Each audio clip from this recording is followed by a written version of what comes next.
우리 생각에는 모세가 바로 궁정에서 이인자 되었을 때 하나님이 찾아오셨다라고 한다면 얼마나 능력 있게 하나님의 일을 잘 할 수가 있겠습니까? 폼도 좀 나고요. 그런데 도망자가 되어서 광야 40년 말무렵에 80세 노인이 된 노인에게 힘도 빠지고 아무것도 할 수 없는 나타나셔서 민족을 이끌고 나오라고 말씀을 합니다. 우리 생각에는 바로 긍정이 맞는데 또 하나님께서는 모든 사람들이 존경할 만한 납득할 만한 방법으로 이 땅에 임재하신다고 한다면 모든 사람이 그분을 쉽게 구세주로 영접하고 믿을 수가 있을 텐데 하나님의 방법은 전혀 달랐어요. 빌립보서 2장을 한번 보도록 하겠습니다. 빌립보서 2장 6절에 보니까 그는 근본 하나님의 본체시나 하나님과 동등됨을 취할 것을 여기지 아니하시고 오히려 자기를 비워 종의 형체를 가지사 사람들과 같이 되셨고 사람의 모양으로 나타나사 자기를 낮추시고 죽기까지 복종하셨으니 곧 십자가의 죽으심이다라고 말씀하고 있습니다. 성육신, 인카네이션, 하나님 측면에서는 자기 비하입니다. 높은 보좌를 버리시고 낮고 낮은 이 땅에 인간의 모습으로 오신다는 것은 너무도 초라한 모습으로 이 땅에 오셨다는 것을 우리가 발견하게 됩니다. 하나님께서는 이 땅에 구세주로 오시기 위해서 창조주 하나님이라고 하는 명성에 치명적인 손상을 입을 각오를 하시고 이 땅에 오시게 되었다는 겁니다. 먼저 하나님은 모든 당신의 특권을 다 내려놓으셨습니다. 남자를 알지 못하는 동정녀 마리아에게서 그 몸을 통해서 이 땅에 오신다는 것입니다. 창조주 하나님이 인간의 모습으로 오신다는 것도 말이 안 되는데 결혼 안 한 처녀 몸으로 오신다는 것은 오해받기에 딱 좋은 것이었습니다.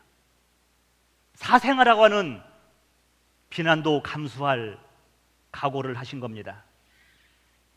태어난 장소는 어떻습니까? 궁정도 아니었습니다. 호텔도 아니었어요. 초라한 마구간이었습니다. 그의 탄생의 증인들, 권력자, 권세가들, 유족자들이 그의 탄생의 증인이었다고 하면 얼마나 좋겠습니까? 남들이 알아주지 않는 밤에 밤새도록 양들을 지켜야만 했던 목동들이 그의 증인으로 오게 되었습니다. 한마디로 예수님의 탄생은 낮고 낮은 몸으로 이 땅에 오신 것을 우리가 발견하게 됩니다. 짧은 시간이지만 본문을 통하여서 오늘 이 아침에 주시는 메시지가 무엇인가를 나눠보려고 합니다. 첫 번째, 예수님의 탄생은 복음이라는 것입니다. 믿으십니까? 탄생이 복음이에요. 누가복음 2장 10절이에요. 천사가 이르되 무서워하지 말라. 보라, 내가 온 백성에게 미칠 큰 기쁨의 좋은 소식을, 굿뉴스를 너희에게 전하노라라고 말씀하고 있습니다. 기쁨 소식, 내가 온 백성에게 미칠 굿뉴스 너희에게 전하노라고 말씀하고 있습니다. 오늘 유아 세례를 받았는데 너무너무도 이쁘지 않습니까? 그 아이들을 바라보고 있으면 평화가 우리 가운데 임하는 것 같아요. 여러분, 한 아이에 태어나는 것은 가정을 넘어서 가문을 넘어서 신앙 공동체, 더 나아가서는 국가의 기쁨이 될 수도 있습니다. 그런데 한 아이의 탄생이 열방 가운데 온 민족이 즐거워하기란 쉽지 않습니다. 그런데 예수님의 탄생은 한 가문을 넘어서 한 민족을 넘어서 올레이션, 열방 가운데 좋은 소식이라고 성경은 말씀하고 있습니다. 천사는 말하기를 내가 온 백성에게 미칠 큰 기쁨의 좋은 소식을 너희에게 전하노라라고 말씀하고 있습니다. 왜 그렇습니까? 예수님의 이름에 힌트가 있는 거예요. 우리 마태복음 1장 21절을 다 같이 읽어보시겠습니다. 시작. 아들을 낳으리니 이름을 예수라 하라. 이는 그가 자기 백성을 그들의 죄에서 구원할 자이심이라 하니라. 여러분, 솔직히 말해 예수님의 탄생이 여러분에게 큰 기쁨이 되고 있습니까? 아니, 오늘날 세상에서 예수님의 탄생을 즐거워하고 있습니까? 오히려 라이트 클럽에서 더 성탄절을 즐거워합니다. 이 성탄 시즌에 상업인들은 한몫 대목을 잡으려고 안간힘을 쓰고 있습니다. 마치 왜 사람들에게 성탄이 기쁜 소식이 되지 못하고 있는 것입니까? 그것은 배고픔을 모르는 사람에게 빵 한 조각의 소중함을 모르는 것과 같은 것입니다. 밥 투정하는 어린아이에게 할머니가 이렇게 말을 합니다. 얘야, 할머니는 어린 시절에 이 밥이 없어서 못 먹었단다. 애가 뭐라고 하겠어요? 그럼 할머니 피자 드셨겠네? 배고픈 적이 없는 거죠. 기쁜 소식을 기쁘게 여기지 못하는 이유는 무엇입니까? 여러분, 나쁜 소식을 알지 못하기 때문에 그래요. 기쁜 소식을 모른다는 것은 내가 지금 어떠한 나쁜 소식에 처했다는 것을 알지 못하기 때문에 기쁜 소식이 나에게 아무런 희망이 안 된다는 것입니다. 배드 뉴스, 굿 뉴스, 배드 뉴스. 죄의 삭은 사망이에요. 사형 선고죠. 죄인들에게 하나님의 무서운 진노가 임할 것입니다. 이걸 듣지 못하는 겁니다. 저와 여러분들이 오늘 나이스하게 앉아 있지만 우리가 회개하지 않으면 하나님의 진노가 우리 가운데 임할 것을 우리는 잊고 살고 있습니다. 그래서 여러분, 우리가 영적으로 방자한 거예요. 하나님의 진노, 배드뉴스를 우리가 안다고 한다면 어찌 하나님 앞에서 우리가 함부로 행동할 수가 있겠습니까? 사역자들, 우리 영적 리더들이 하나님 앞에서 책망받을 일이 많은데 그 중에 하나가 이것 같습니다. 모세는 하나님의 말씀을 듣고 여호수아에게 다음과 같이 전합니다. 신명기 11장 26절이에요. 내가 오늘 복과 저주를 너희 앞에 두나니 너희가 만일 내가 오늘 너희에게 명하는 너희의 하나님 여호와의 명령을 들으면 복이 될 것이라.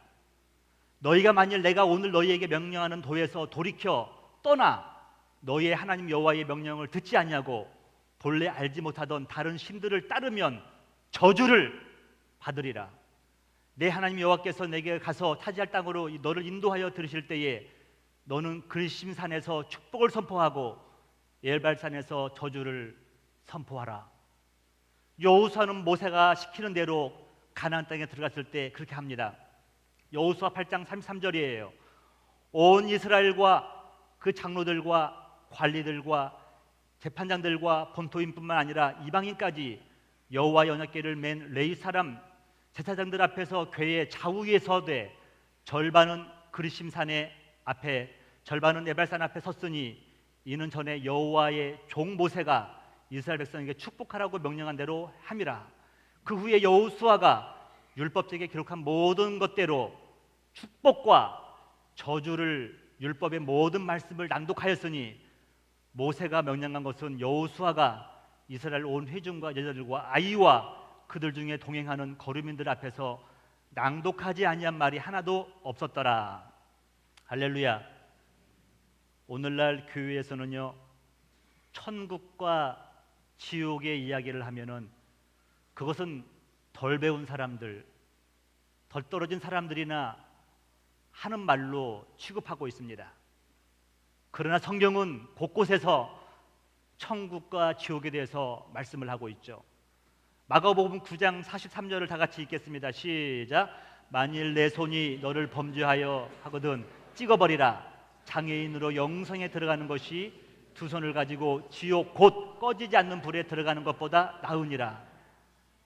그런데 오늘날 저와 여러분들은 그리심산의 축복의 말씀에만 익숙해하고 있습니다.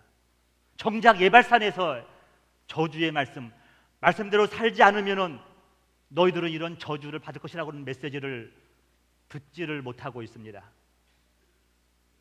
사랑하는 성도 여러분, 저와 여러분들은 오늘 내가 처한 현실을 냉철하게 되돌아봐야 됩니다. 회개하지 않으면 우리는 하나님의 진노 아래 있다는 것을 잊어서는 안 됩니다.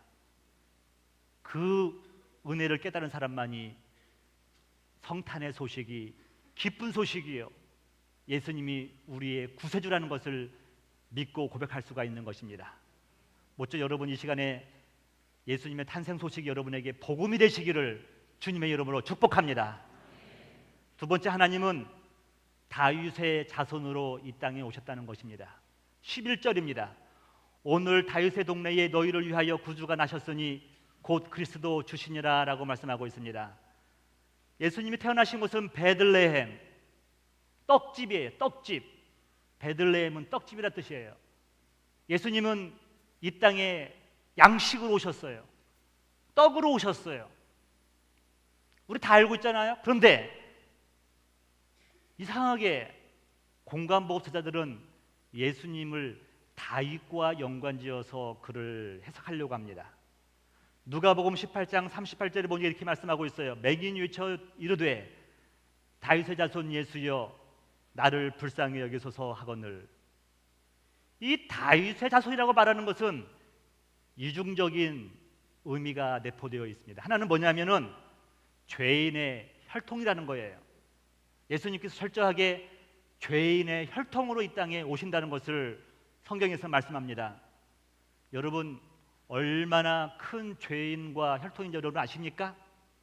마태복음 1장 1절에 보니까 아브라함과 다윗의 자손 예수 그리스도의 계보라라고 말씀하고 있습니다. 예수님의 족보를 소개하면서 1장 3절 이렇게 말씀하고 있어요.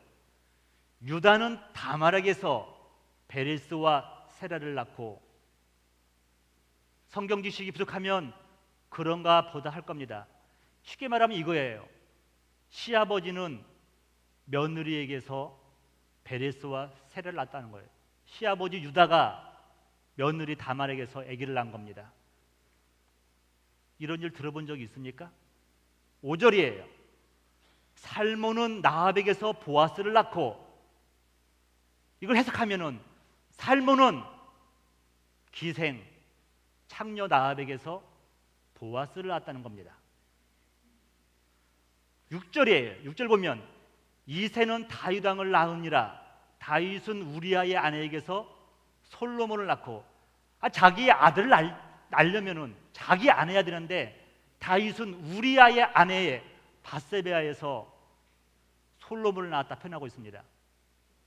예수님의 족보는 우리가 차마 입으로 담을 수 없는 죄인들의 이야기를 가득 담고 있습니다. 이게 무슨 일입니까? 예수님께서 죄인의 혈통으로 오셔야만이 나 같은 죄인을 대신하여 죽으셨을 때 그 효력이 있는 줄 여러분 믿으시기 바랍니다. 거룩한 하나님께서 죄인의 혈통으로 오셨다는 거예요. 또 다른 다윗의 언급의 의미는 성경에 약속한 대로 다윗의 양권, 예수님은 영원한 왕권을 가지신 분이라는 것을 말씀하고 있습니다. 사무엘하 7장 11절에 보면은 나단이라는 선지자가 말을 하고 있는데, 나단은 다윗 왕의 친구입니다. 그러지만 다윗이 잘못했을 때는 여지없이 하나님 말씀을 대언하면서 그를 책망합니다. 때로는 하나님의 말씀을 전하기도 합니다. 사무엘하 7장 11절이에요. 여호와가 또 내게 이르시되 여호와가 너를 위하여 집을 짓고 내 수완이 차서 내 조상들과 함께 누울 때에 내가 내 몸에서 씨를 내 뒤에 세워 그의 나라를 견고하게 하리라. 다윗의 자녀들은 셀 수 없을 만큼 많습니다. 21명이나 돼요. 그런데 성경에서 볼 때 내 씨를, 이 단어가 단수라는 겁니다. 단수. 아브라함에게도 하나님 말씀하실 때 엘리에셀이 내 후손이 아니라 내 몸에서 난 씨라야, 이 씨가 단수로 나왔다는 것입니다. 13절 볼게요. 그는 내 이름을 위하여 집을 건축할 것이요 나는 그의 나라 왕위를 영원히 견고하게 하리라. 다윗의 몸에서 나온 한 씨가 있는데 그 씨가 나라를 세우고 단단한 왕권을 이어간다라고 말씀하고 있습니다. 여러분, 그런데 다윗이 이어서 솔로몬이 왕이 되었는데 40년 동안은 평화로웠어요. 그런데 북이스라엘과 남유다로 분열되었고 북이스라엘은 아수르에게 멸망을 합니다. 남유다는 바벨론에게 멸망을 합니다. 멸망해버렸어요. 왕조가 사라졌어요. 그렇다고 한다면 이 나단의 예언이 솔로몬을 향한 예언이 아니라는 것을 우리는 알 수가 있습니다.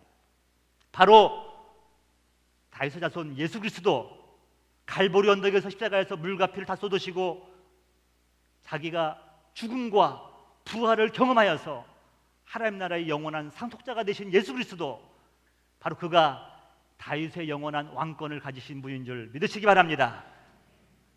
우리가 그 예수를 믿기 때문에 우리는 죄로부터 용서함을 받고 영원한 하나님 나라의 상속자가 되었다는 것을 믿으시기 바랍니다. 예수님의 오심은 죄인의 혈통이었어요. 우리를 위한 철저한 배려였죠. 또 다윗의 왕권을 가지십니다.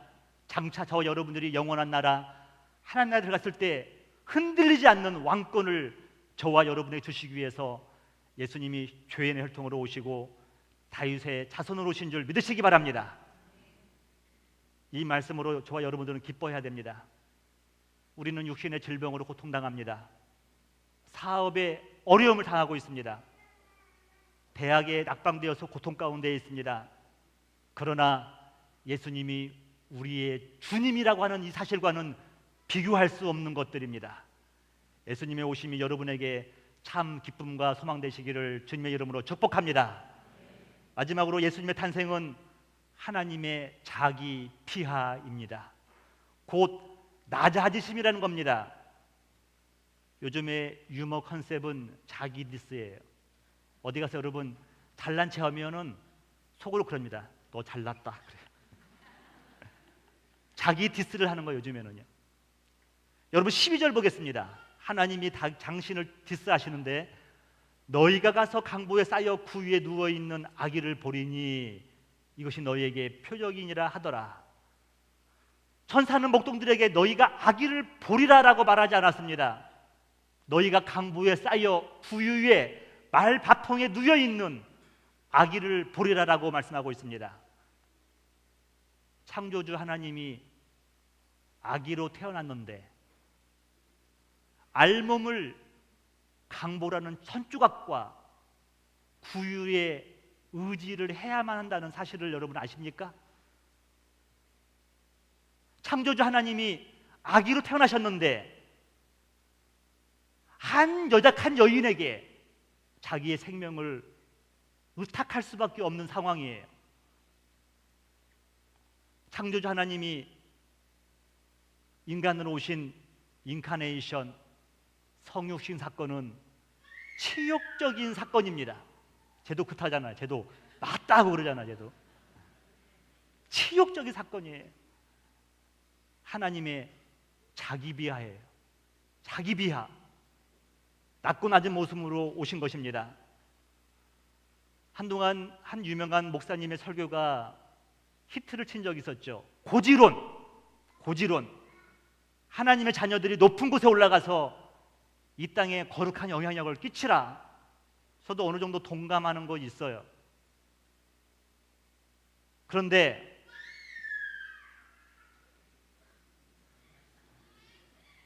우리 기독교가 냉철하게 한번 판단해 봅시다. 우리는 장로님이 대통령 되고 나면은 이 민족이 복음받을 줄 알았습니다. 저도 소망교회 권사님한테 전화를 많이 받았습니다. 우리 장로님 잘 부탁합니다. 그런 줄 알았어요. 그런 줄. 세계에서 가장 큰 교회를 이 땅에 세우면은 복음의 전초기지로서 열방을 향해서 주의 복음이 증거된다고 하니까 그런 줄 알았습니다.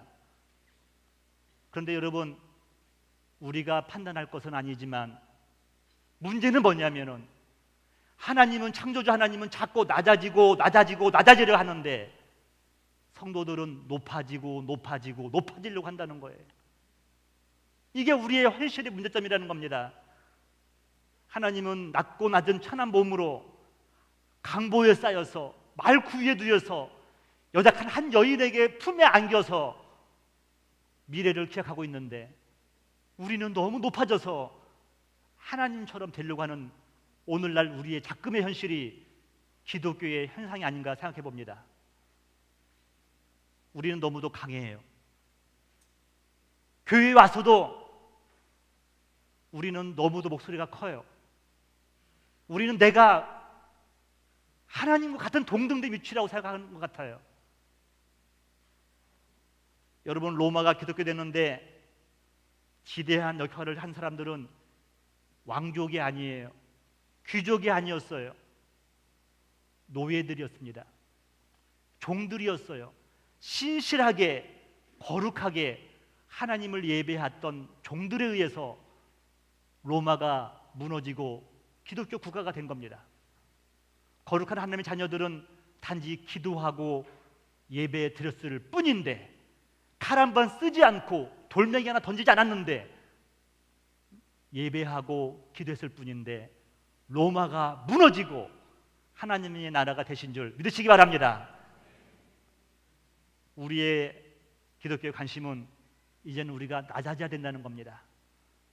우리가 낮아지면 하나님이 반드시 저와 여러분을 높여주실 줄 믿습니다. 여러분, 자녀를 변화시키기를 원하십니까? 부모님들이 먼저 낮아지시기를 다시 한번 주님의 이름으로 축복합니다. 직장에서 충성스러운 팔로워들을 여러분 얻기를 원하십니까? 상사인 여러분들이 먼저 낮아져서 섬기시기를 바랍니다. 그런 팔로워들이 여러분을 존경하면서 여러분을 높일 것입니다. 예수님이 낮아지셨던 것처럼 우리도 그분을 본받아서 낮아져야 됩니다. 성탄절의 의미는, 성탄절의 복음은 죄인의 혈통에서 예수님이 오시고 그가 영원한 나라의 왕권을 가지사 우리에게 영생을 허락하여 주시고 장차 이 민족을 통치할 권리를 저와 여러분에게 주신다는 것입니다. 사는 날 동안 낮아지며 날마다 주님만 높이신 여러분 되시기를 주님의 이름으로 축복합니다. 기도하겠습니다. 하나님 아버지, 부족한 종이 오늘도 귀한 말씀을 전하였습니다. 이 성탄의 기쁜 소식이 이 땅에서 주의 자녀로 살아가는 우리 모두가 우리의 삶의 목표가 되게 하여 주시고 좌표가 되게 하여 주시고 다시 한번 주님 때문에 우리가 기뻐하며 이 소식을 날마다 전하는 우리 모두가 되게 하여 주옵소서. 예수님 이름으로 감사하며 기도합니다. 아멘.